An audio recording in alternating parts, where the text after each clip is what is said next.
The product design principles that I subscribe to as a designer that I think have a real driving force behind almost everything that I do is, design something to be meaningful and impactful. The simpler the solution, the better.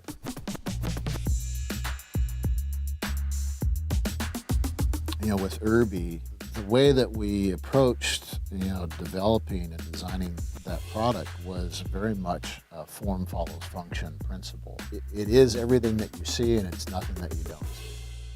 I think I was kind of destined to be some type of a designer. My father is an architect, so I grew up in a very creative household. I love making things. I'm a big believer in building and making. My time at Art Center was phenomenal.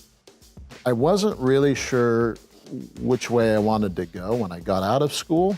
Furniture was always kind of up there for me. I'm a huge car guy, so I debated on going into car design. Not once did it ever occur to me that I would do footwear design.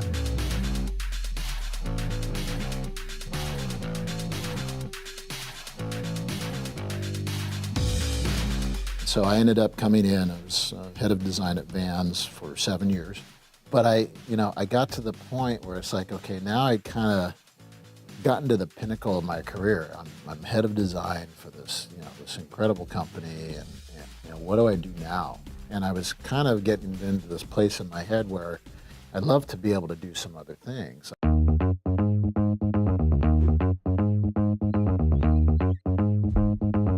I had come up with this concept, essentially allowed the customer to be able to go into a store and customize a pair of shoes. I called the company Your Shoes.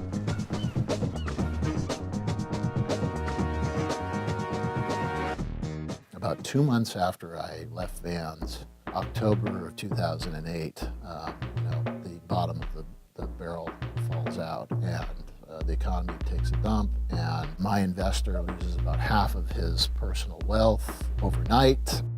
We eventually ran out of money, and unfortunately, the concept was kind of done at that point.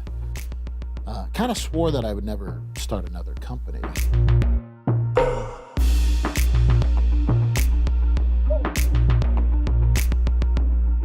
Right around the same time, I needed to pay my bills, and one of the things I was able to do was pick up a job teaching. So I took on the role as associate professor and chair of product innovation here at the Iovine and Young Academy. Basically build this pattern in Illustrator.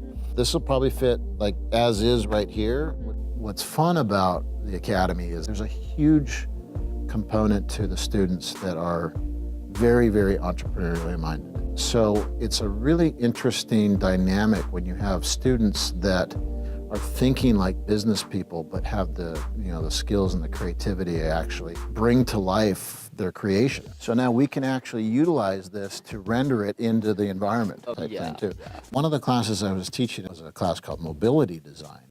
They came to the conclusion that millennials weren't buying cars. This whole consumer market was choosing alternative ways to get in and around cities. And essentially what that meant was some type of a personal folding compact vehicle. So this is the Urb-E Sport GT. So this is the second tier of model. Now you have to be a lot smarter. You have to understand the business behind product design. So pull out of the front, charge your MacBook Pro and powers the light, or you can charge your cell phone and on the go. It's kind of fun. As product designers, you have to really be considering who's going to be using your product and how they're going to be using it. Want to go for a ride, just like this. It has to solve a problem, or else you could have the most beautiful thing in the world. If it doesn't really solve a problem, it's not going to be successful.